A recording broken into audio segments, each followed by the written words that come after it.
110 years before the start of the series, in which Shinji Hiroko is approached as the 5th Division captain by then, the 5th Division Lieutenant. NT Sosuke Aizen hears about preparations for the new 12th Division captain. Yodishi Shoin tells Kisuko Urahara that she has recommended him for the position as the new 12th Division captain. While they are sparring in their private training area, Suifang, immediately distrusting Urahara because of what she has seen of his persona and his dwelling, follows him around town to prove to Yoru Ichi that he is not worthy of the responsibility required for the new position. Yodishi, however, after seeing Suifang's proof on paper, disregards it as a love letter. Urahara and a group of Solar Eaters were tailing a group of deserters who had abandoned the Sireti of their own volition and sent to stop them. After they are taken care of, Urahara passes the qualification exam and shows up to the meeting of the captains. Urahara is appointed the 12th Division captain at the ceremony attended by the other captains and introduces himself to his squad. Lieutenant Hiyori Sarugaki is the only one who does not become friendly with him. She made a scene while trying to load his things into his new room, and challenged him to a match to see if he really can hold up to his promise of not letting danger befall the 12th Division. The squad members are led to believe that their captain was too weak and thus fell easily at Hiyori's attack, but he had actually lost on purpose, not wanting to embarrass Hiyori.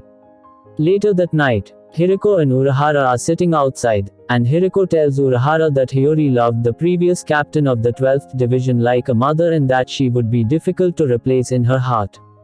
The next day, Hiyori finally sees Urahara's office and is shocked by how much he has changed it since the previous captain was there. Urahara takes Hiyori to the maggot's nest, explaining on the way that its purpose is to hold people deemed potentially dangerous by the Soul Society. While they are walking through the penitentiary, a large prisoner attacks Hiyori. But Urahara easily subdues the man with his bare hand. Deep inside, Urahara approaches a younger Mayuri Kurotsuchi and discusses his being his second in command of a new division of their own making, the Technological Research Bureau. Elsewhere, a young Byakuya Kuchiki is shown to have been easily irritated at that age, proven when Yodishi steals his hair ribbon before escaping, taunting him by putting her breasts against his head in the process. Jushiro Okitake tells Kayan Shiber of a boy who is to be promoted to a seat position in his squad. The boy, who easily slays the 3rd seat officer of the 5th Division, is revealed to be a young Jin Ichimaru under the watchful and impressed eye of Aizen. 9 years later, 3 shadowed figures watch as citizens of the Rokongai are devoured and killed by a strange white substance. Later, Hiroko, Aizen, Mayuri, Hiyori and Urahara meet to discuss the recent disappearances of the Rokongai citizens. Kensai Muguruma and his 9th Division are deployed to assess the situation and find a gigantic hollow, which attacks 3 boys. Kensai Muguruma saves one of the boys, a younger Shuhei Hisagi, from certain death. Later on, Mayuri and Urahara's lab, Hiyori is chosen to go from the 12th Division to see what is going on with the recent disappearances of the citizens. Kensai and the rest of his squad camp in the woods, looking for a clue as to what is attacking the people. Tudo, one of his subordinates, seemingly kills Kaname Tozen and the rest of the group, and is struck down himself. Kensai, the only one left, is imprisoned in L of darkness and impaled with a blade. When the darkness lifts, he recognizes his attacker.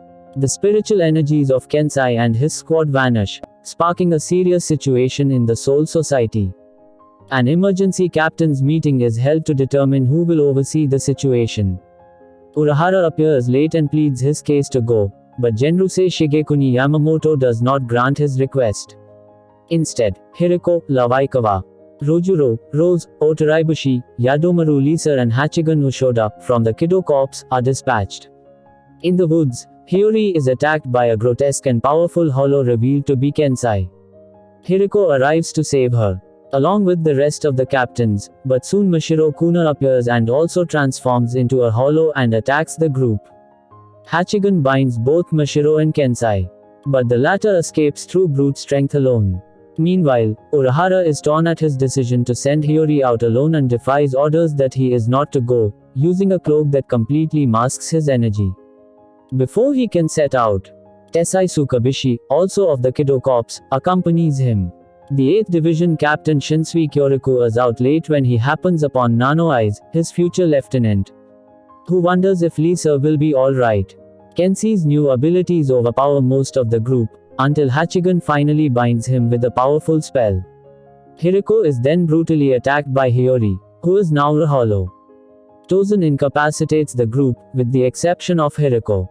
Aizen appears and reveals his own betrayal, explaining to Hiriko that his illusion casting Zanpakuto made it seem like Aizen was following Hiriko all the time, when it was actually a different person. Hiriko and the rest of the group start transforming into hollows, but Hiriko manages to hang on to himself. Aizen prepares to finish off Hiriko, but Urahara and Tessai arrive to stop him. Urahara and Tessai try to attack Aizen, but Aizen is expecting their arrival. While Urahara reveals he has been testing hollowification in the Soul Society, Aizen flees. In the 12th Division research facilities, Urahara shows Tessai the object that may be useful in saving those undergoing the hollowification process, being known as the Orb of Distortion. Urahara and Tessai are arrested and brought before Central Room 46 the next morning, and are falsely accused as the ones responsible for Aizen's acts.